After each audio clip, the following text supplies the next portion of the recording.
గౌరవ ముఖ్యమంత్రి గారు ఇప్పుడు 300 కోట్ల రూపాయలు వడ్డీ లేని రుణాల చెక్ అందజేస్తారు. జానకి గారు, స్వప్న గారు, అరుంధతి గారు వీరు కొడంగల్ నియోజకవర్గానికి సంబంధించిన స్వయం సహాయ మహిళా సంఘాలు. ఆ తర్వాత ఇందిరమ్మ చీరలు ముఖ్యమంత్రి గారు మొన్ననే ఇందిరమ్మ విగ్రహం దగ్గర చెప్పారు, తల్లులకు చెల్లెలకు ముఖ్యమంత్రి గారు అందించే సారే ఇందిరమ్మ చీరలు అందుకుంటారు.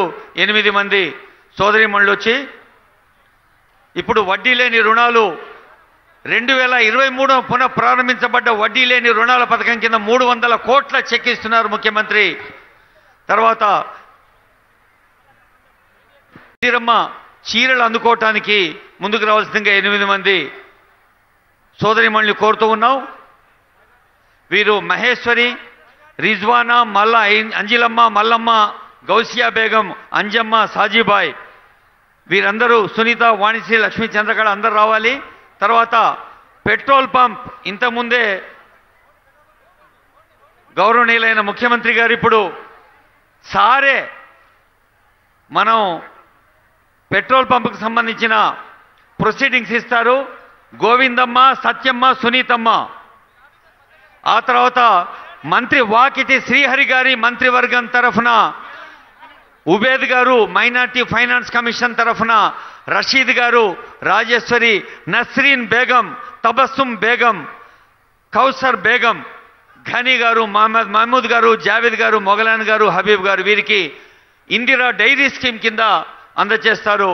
ఆనరబుల్ సీఎం గారు, జిల్లా ఇన్ఛార్జ్ మంత్రి దామోదర్ రానసింహ గారు, పశు సంవర్ధక పాడి పరిశ్రమ శాఖ మంత్రులు వాకిటి శ్రీహరి గారు, అలాగే శాసనసభ్యులు రామ్మోహన్ రెడ్డి గారు, ఆనరబుల్ ఎమ్మెల్యే తాండూర్ మనోహర్ రెడ్డి గారు, ఇంకా finance minority finance corporation chairman Ubedulla Kotwal గారు, గ్రంథాలయ సంస్థ అధ్యక్షులు రాజేష్ రెడ్డి గారు, విజయ్ కుమార్ గారు, కల్వ సుజాత గారు, పెద్దలు గురునాథ్ రెడ్డి గారు అందరికీ హృదయపూర్వక ధన్యవాదాలు. మీ అందరికీ తెలుసు, ఒక్క నిమిషం, ముఖ్యమంత్రి గారు ఆ అంటే అమ్మను సరిగ్గా చూసుకోమన్నారు, అందరికీ సన్న బియ్యం పెట్టమన్నారు, అన్నం పెట్టమన్నారు. అక్షయ పాత్ర ద్వారా అదే జరుగుతుంది పిల్లలకు. ఆ అంటే అమ్మ, ఆ అంటే అన్నం, ఆ అంటే ఆవు. ఎక్కడా లేని విధంగా గోశాలల కోసం కూడా ముఖ్యమంత్రి ఉత్తర్వులు జారీ చేశారు.